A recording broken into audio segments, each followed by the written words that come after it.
आज बिरसा शहादत दिवस है। निश्चित रूप से बिरसा का शहादत अबुआ दिसम अबुआ राज को लेकर थी, जल जंगल जमीन की हिफाजत के लिए थी। तो निश्चित रूप से आज जो वर्तमान परिस्थिति जो दिख रही है, ये परिस्थिति बिरसा के सपनों के विपरीत दिख रही है। आज पूरे गांव-गांव में भूमाफिया सक्रिय होते हैं। आज भूमाफियों के साथ सरकार खड़ी हुई नजर आती है, प्रशासन खड़ी हुई नजर आती है।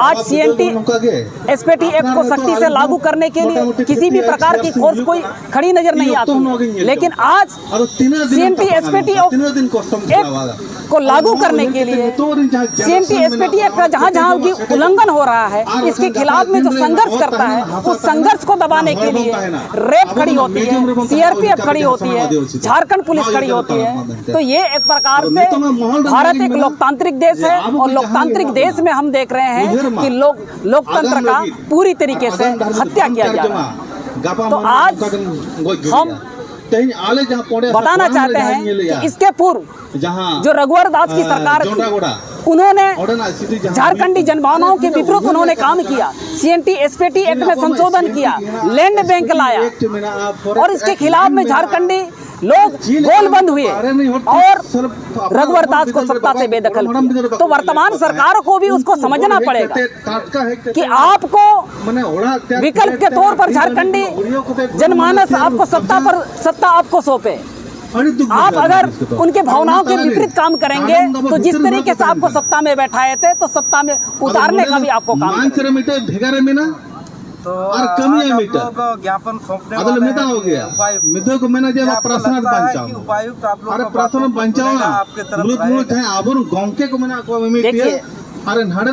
हम लोग अपना जिम्मेवारी का हम लोग निर्वाह कर रहे हैं कि हमारा दायित्व बनता है कि हम इस पूरे मामले को उपायुक्त के माध्यम से सरकार को अवगत कराएं कि आने वाले समय में सरकार हमसे ये सवाल ना करे कि आपने हमको कभी अवगत नहीं कराया। ये हमारा ड्यूटी है, हमारा दायित्व है, हम अपना दायित्व को निभा रहे हैं। तो निश्चित रूप से आज का दिन हम लोग आज से लगातार हम लोग गांव-गांव में हम लोग कैंपेन करेंगे, हम लोग टोला-टोला में बैठेंगे, गांव-गांव में बैठेंगे, गांव से लेकर पंचायत तक ले जाएंगे इस आंदोलन को, पंचायत से लेकर हम लोग प्रखंड तक इस आंदोलन को ले जाएंगे, प्रखंड से लेकर जिला तक, जिला से लेकर पूरे राज्य भर में हम लोग आंदोलन करेंगे। जिस तरीके से सीएनटी एसपीटी एक्ट में जो हुए संशोधन के खिलाफ में पूरे झारखंड में आंदोलन चला था, तो आज भी निश्चित रूप से झारखंडियों का जमीन को बचाने के लिए, उसका अस्तित्व को बचाने के लिए, आज पेशा कानून को लागू करने के लिए पूरे झारखंड में उलगुलान होगा। और ये सुलग रही है धीरे धीरे, और समय रहते हुए सरकार को चेतना चाहिए और झारखंडी जनभावनाओं का कद्र करते हुए उनको झारखंडी जनभावनाओं के अनुरूप उसे अपना कदम को आगे बढ़ाना चाहिए, अन्यथा उन्हें भी रघुवर दास के जैसा नहीं तो उन्हें सत्ता से बेदखल होना पड़ेगा। आपने अभी कहा कि ये प्रशासन हो, सरकार हो, पूंजीपतियों के सपोर्ट में खड़ा है, उनके तरफ से खड़ा है। जमशेदपुर में नहीं के बराबर अभी आदिवासियों का ज़मीन है, जबकि उनका 100% यहाँ उनका ही ज़मीन था, अभी सारा ख़त्म है। तो क्या लगता है ये सारे ज़मीन अभी वापस हो सकते हैं? निश्चित रूप से वापस हो सकते हैं, निश्चित रूप से वापस हो सकते हैं। कि आज अगर हम देखिए, आज़ाद भारत का संघर्ष भी लंबा संघर्ष चला और कई शहादत लोग भी दिए, और लोग अगर ये सोचते कि हम जीतेंगे कि हारेंगे, यही अगर सोचते, तो निश्चित रूप से मुझको लगता है कि हम आज़ादी की लड़ाई भी नहीं जीतते। उसी तरीके से अलग झारखंड राज्य की लड़ाई भी लंबे संघर्ष के बाद हमको अलग झारखंड राज्य मिला। तो निश्चित रूप से आज झारखंड में अबुआ राज को स्थापित करने के लिए भी, आदिवासी मूलवासियों का ज़मीन को बचाने के लिए भी लंबी संघर्ष की ज़रूरत है, और ये संघर्ष निरंतर चलेगी। और जिस तरीके से आज गांव-गांव में, टोले-टोले में जो चर्चा हो रही है, निश्चित रूप से आज एक अंदर से एक आंदोलन का आग सुलग रही है। और निश्चित रूप से मुझको लगता है कि सरकार को आदिवासियों के भावनाओं को समझते हुए जो लूट जो चल रही, उस लूट को रोकने के लिए उसको जल्द से जल्द उनको कदम उठाना चाहिए। आज आप अगर देखेंगे 1908 का जो नक्शा है, आज गांव-गांव में हर गांव में 1908 का नक्शा के साथ गांव के लोगों को बैठना चाहिए। 1908 में हमारा गांव कैसा था, 32 में हमारा गांव कैसा था, 64 में हमारा गांव कैसा था और अब हमारा गांव कैसा है। तो ये हमारे अभी का जनरेशन को उनको बताना होगा, क्योंकि आज आदिवासी गांव में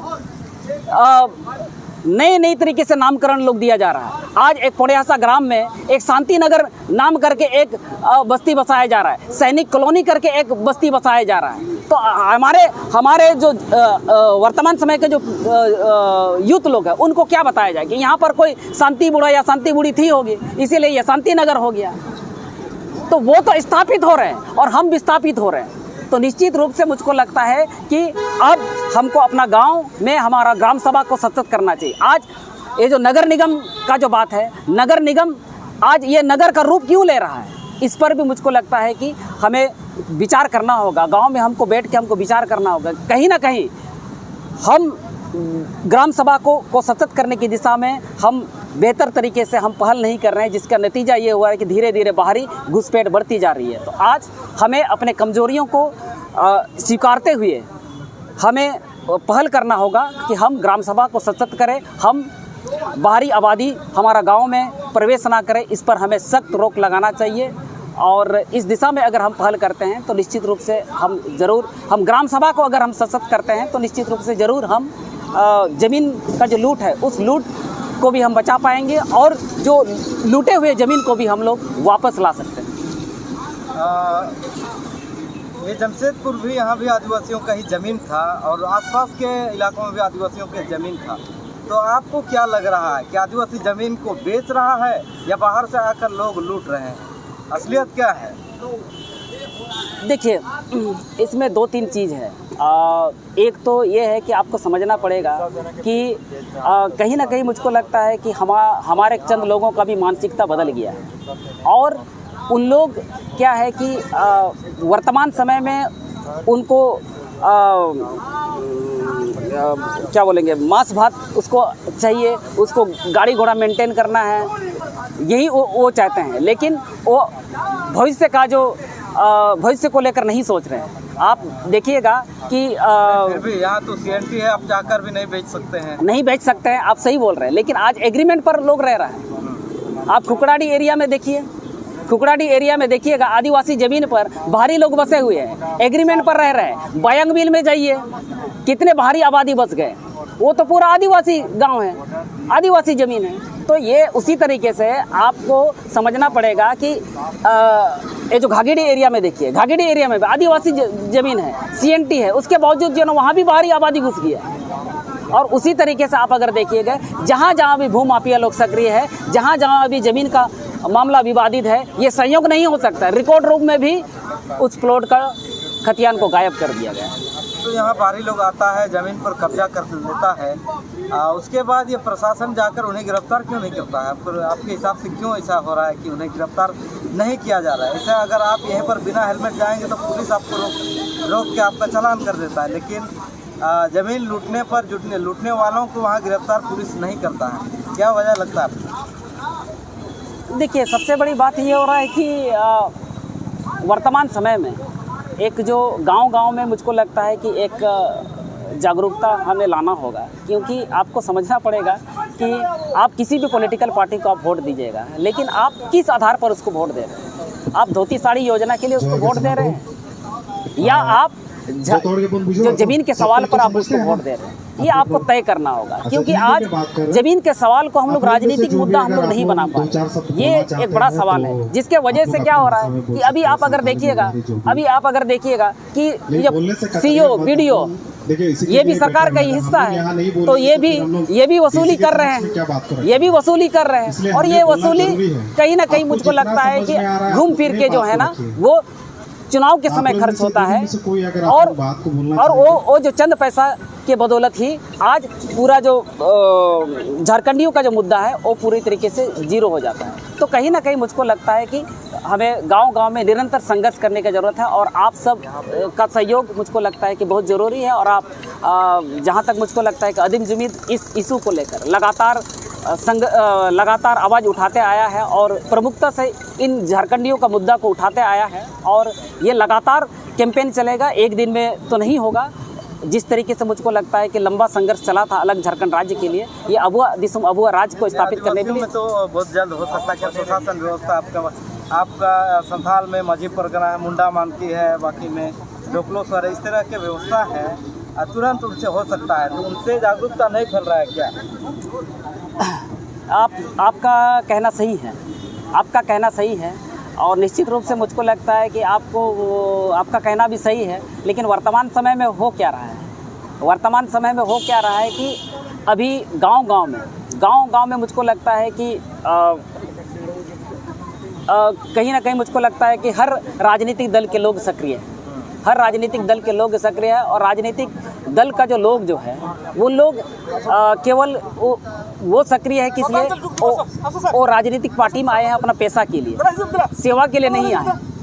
उसका एक विजन रहता है कि हम राजनीतिक दल में आए, कहाँ हम ठेका लेंगे, कहाँ हम 2 पैसा हम जो है ना कमीशन कमाएंगे, कहाँ इस तरह का ज़मीन का मामला पर हम डील करेंगे। और ये राजनीतिक दलों का संरक्षण को लेते हुए वो इस तरह का काम कर रहा है। तो निश्चित रूप से मुझको लगता है कि आप सही कह रहे हैं और आपका बात से मैं बिल्कुल सहमत हूँ और इस दिशा में मुझको लगता है कि हमारे स्वशासन व्यवस्था को भी जो है ना सख्त से सख्त कदम उठाना चाहिए और निश्चित रूप से हम अगर अपना गांव को सशक्त करेंगे तो निश्चित रूप से मुझको लगता है कि पूरा झारखंड को हम सशक्त करने की दिशा में आगे बढ़ सकते हैं। अगर हम अपना गांव को ही सशक्त नहीं करेंगे तो पूरा झारखंड को सशक्त करना मुझको लगता है कि बड़ा मुश्किल। इसीलिए पहले पहले हमारा खुद का स्टैंड हमको क्लियर करना होगा कि हम कहाँ खड़ा होना चाहते हैं। हम अपने लोगों के साथ खड़ा होना चाहते हैं कि हम लुटेरों के साथ खड़ा होना चाहते हैं। ये पहले हमको अपना स्टैंड को क्लियर करना होगा। जब तक हम अपना स्टैंड क्लियर नहीं करेंगे, हम अपना गाँव को संभाल नहीं पा रहे हैं, लेकिन हम क्या है ना, हम पूरा राज्य में हम बोलेंगे कि हम कैंपेन करेंगे, तो ये सही नहीं। पहले हम अपना गांव को सशक्त करें, उसी तरीके से हम एक गांव को तो कम से कम सशक्त करें कि जहां पर हम कह सकें कि यहाँ ग्राम सभा इतना सशक्त है कि यहाँ पर ना भू माफिया हावी है, ना प्रशासन के लोग हावी है, ना बाहरी लोग हावी है। यहाँ ग्राम सभा जो तय करता है वही होता है। तो ये कहीं ना कहीं मुझको लगता है एक ग्राम सभा से वैसा हमको एक एग्जाम्पल हमको बताना होगा। और आज हम जिस तरीके से देख रहे हैं कि आपका कुछ इलाका में जो संघर्ष जो चल रही है जमीन को बचाने के, लोग थाना का घेराव कर रहे हैं, प्रखंड कार्यालय का घेराव कर रहे हैं, जिला मुख्यालय का घेराव कर रहे हैं, ये सब जमीन के सवाल पर। तो निश्चित रूप से मुझको लगता है कि ये जमीन का जो आंदोलन है वो धीरे धीरे सुलग रहा है।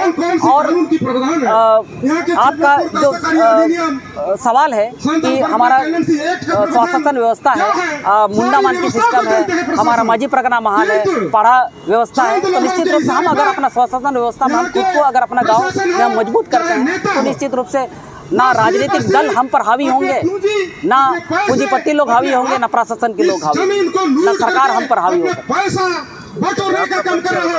मेरा नाम अर्जुन सामद है और मैं वर्तमान समय में घसेडी टोला का प्रधान के रूप का एक जिम्मेवारी का मैं निर्वाह कर रहा हूँ।